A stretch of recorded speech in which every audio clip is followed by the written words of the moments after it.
Thank you. I want to acknowledge that we're here on the traditional territories of the Musqueam, Squamish, and Tsleil-Waututh people. As we move forward, I'd also like to acknowledge that today is World Autism Day, a day where we acknowledge all of those people across the world who live on the autism spectrum. We know that COVID-19 is having a serious impact on all British Columbians. We know that people are concerned and they're scared. We know that people who are living in poverty and living vulnerable are even more scared and concerned as they move forward. As we do our work in this ministry and across government to support British Columbians, I'm very focused in my ministry on ensuring that we protect people's housing, ensuring that we have food security for families, that they have enough food, nutritious food to eat, that the health supports they require are there, and that we provide as much stability as possible in people's lives in this uncertain time.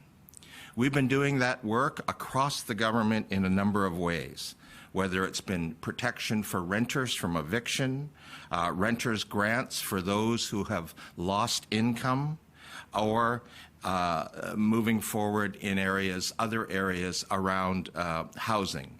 The Minister of Municipal Affairs and Housing and BC Housing are working diligently on that. We've also provided support around food security, including $3 million for Food Banks BC to support and sustain help support and sustain our food banks moving forward in this uncertain time. We provided $50 million to the United Way for seniors-based community supports to ensure that those supports are in place for seniors who require them. We also have been putting in place supports for those who are struggling with homelessness and those who are street entrenched, and we know we have more to do on that. And today, we're making announcements that will add to those supports for people who are living vulnerable and people who are living poor. Today, I want to announce that as part of the $5 billion investment that our government's making in support of COVID-19 response, we'll be providing for two significant initiatives. First, an automatic $300 monthly COVID-19 crisis supplement for the next 3 months, so for the months of April, May, and June, for everyone receiving income and disability assistance moving forward. This will also include support for those who receive the seniors supplement from the BC government or a comforts allowance for those in special care. This will support over 250,000 people in British Columbia over the next 3 months. I also want to announce a temporary exemption for all federal employment insurance benefits, including the new $2,000 Canada Emergency Response Benefit for people receiving provincial income and disability assistance. What this means is that for a number of British Columbians who are on income or disability assistance, they have an earning exemption. They can earn up to $15,000 a year in the case of an individual on disability benefits. For those who will qualify and be able to apply for EI because they've lost their employment, or to apply for the new emergency response benefit, they will be able to apply for that benefit, receive that benefit, and not have that deducted from their disability or income assistance check. There will be no clawback on this. These are important matters moving forward from my office. As I said, we expect that this will impact about 205,000 people who receive supports from my ministry directly. It also will support 58,000 seniors, low-income seniors. These are seniors who currently receive the senior supplement from British Columbia, which is $49. Supporting those who receive old age security and the guaranteed income supplement. That will now be increased also to $300 for the following 3 months. It also will support about 4,000 people who receive support from our ministry who are in specialized care facilities receiving treatments for a range of care. These benefits mean that anyone on income or disability assistance who are eligible will get support. Also, we're announcing at this point that since BC Transit and TransLink have suspended fares, those on disability assistance who currently receive a bus pass or a Compass card as their transportation supplement, we will be putting the $52 that the cost of that onto their April checks so that they will be able to have that cash as well as they move forward, since currently they're not required to have those bus passes. We will continue going forward with this as long as fares are suspended, and I would assure people that they still will have access, obviously, to bus passes and other services. We know that this is a difficult time. We know that we need to provide supports for people, and these supports today, it's our hope, are another step in the process of being able to ensure that those people on income assistance or those people on disability assistance in our province will be supported moving forward with this crisis supplement and this exemption for federal initiatives. Again, these programs will be in place for the next 3 months, and as is always the case with the work around COVID-19, the government will be continuing to monitor and look at the programs as we move forward, and will adapt and adjust them accordingly. Thank you. Thank you, Minister. We will now take questions, but before we do that, a couple of reminders to the media. Those who wish to ask questions, please press *1 to line up. We will be taking only one question per reporter, and please make sure that your handsets are unmuted. You will not be audible till you hear your name. We will now begin with Richard Zussman. Richard, go ahead.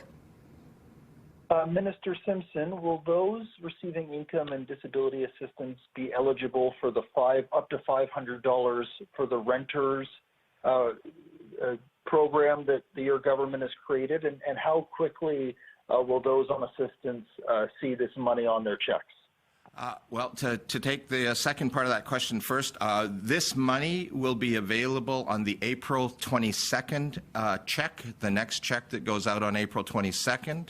I would point out that we continue to have a number of other targeted crisis supplements for food, for shelter, clothing, other matters like that, that are available to people if they're finding it particularly challenging between now and April 22nd. But these funds, the $300 will be on the April check, and there's no requirement for any application. That money will be there moving forward. The $500 renters grant was for people who lost income moving forward, so that will not be there for those folks who qualify the $2,000 and will get the $2,000 or will qualify the earning exemption, as they will also continue to receive their assistance checks moving forward. Thank you. The next question is from Tanya Fletcher, CBC. Go ahead, please. Oh, yes. Hi, Minister. I'm just wondering, a lot of people who aren't maybe able to have online access given the closure of libraries, et cetera, how can they, get more information, or what supports are available for them who rely on those public places to get online? We are looking at ways to support that obviously is very important. We are encouraging folks to not come into our offices if they can help it, but to contact us by phone or online.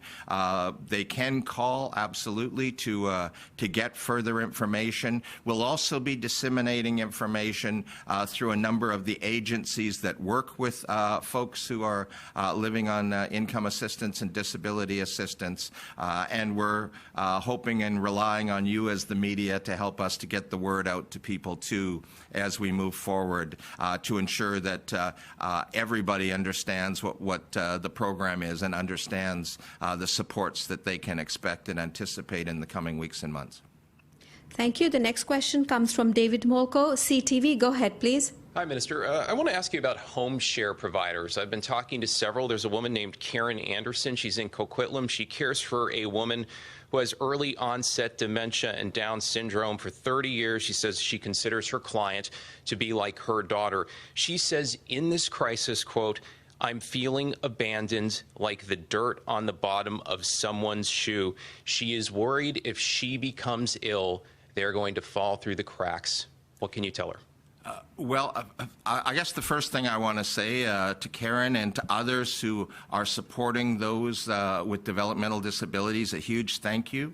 We're working very closely with Community Living BC and the Provincial Health Office to be able to deliver these services. There are standards that have been set by Dr. Bonnie Henry's office around what we should expect, and we're working closely to make sure that we deliver those services. I want to ensure all of the home share providers that supports are available from CLBC. We're meeting on a weekly basis with the sector, both with advocates and family members, and also with the service providing agencies as well. So I would, I guess all I can do at this point is provide as much confidence as possible that we understand the important work that's being done by home share providers. We understand the supports that they need, and we will do everything possible to make sure that Karen and all the people who deliver those important services receive the supports they need to be able to support people that are living with them. The next question is from Lisa Cordasco, CHLY. Go ahead, please. Thank you, Minister. There are thousands of British Columbians who receive the federal disability payments. What happens to them in all of this? I'm not sure that I totally understood the question. If you could just ask it one more time, please. Yes, well, thousands of British Columbians receive the federal disability payments. They are not on the provincial plan, so they do not qualify for any provincial programs under your plan. Many of those people were forced onto the federal system by your system, which says if you qualify, you must be on that system and not on the provincial one. So what do you say to the thousands of British Columbians who receive federal disability payments, who are probably hurting just as much, but they don't qualify for this new supplement you've announced today?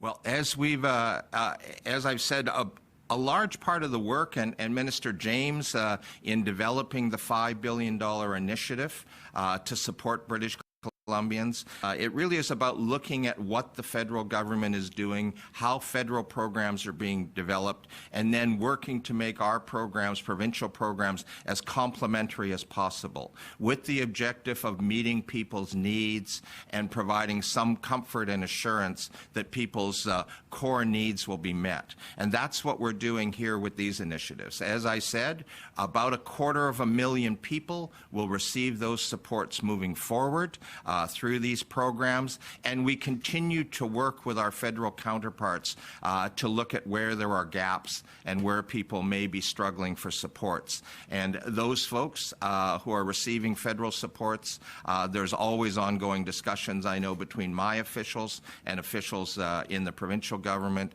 and the federal government to try to close those gaps around ensuring that everybody who has needs are seeing their core needs being met. Thank you. The next question is from Lisa Yudza, News 1130. Just quickly, can you say again the dollar value and the number of people who will be benefiting from the program being announced today? Absolutely. There are two significant initiatives today. The first is a $300 crisis supplement that will be added to people's monthly assistance payments. That will go to all people receiving income and disability assistance who do not receive the federal emergency funds. That will impact about a 250,000 people. It will include about 205,000 people who are directly supported by my ministry, about 58,000 senior citizens who receive the OAS and GIS supplement and the provincial supplement today, and about 4,000 people who live in special care facilities. In addition to that, those people who have earnings, mostly people on disability benefits and single moms, the vast majority, if they qualify for the federal initiatives through EI or the emergency program, program. They will be eligible to collect that money up to the $2,000 a month put forward by the federal government, and they will not lose their provincial benefit income assistance or disability assistance check. Those checks, as they are today, will remain whole. Thank you. And another reminder to the media, if you wish to ask questions, please press *1 to line up for the questions. Next question is from Andrew McLeod, the Tyee. Yeah, hi, Minister. You mentioned $15,000 as the amount for earnings exemptions. I'm wondering if that's an increase or if that's just been the figure up to now. Are you actually increasing earnings exemptions? And I'm also wondering about the eligibility requirements. In particular, people have been calling for the asset test and the requirement to look for work to be relaxed. Are you doing anything around that or considering it?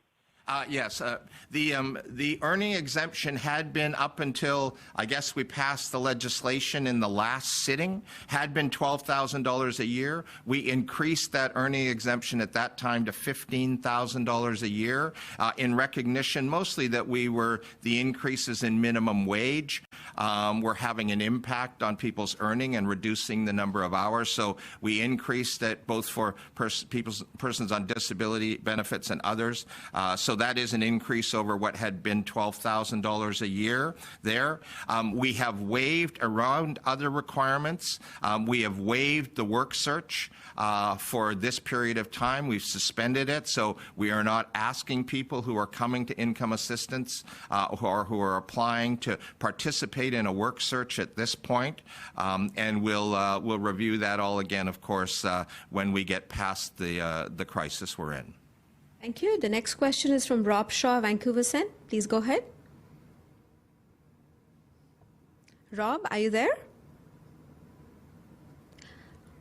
Moving on, we'll take the last question from Dirk Meissner, CP. Dirk, go ahead, please. Hi, Minister. Can you tell me $300 a month? How large will someone, or how much will the payment be now that somebody receives?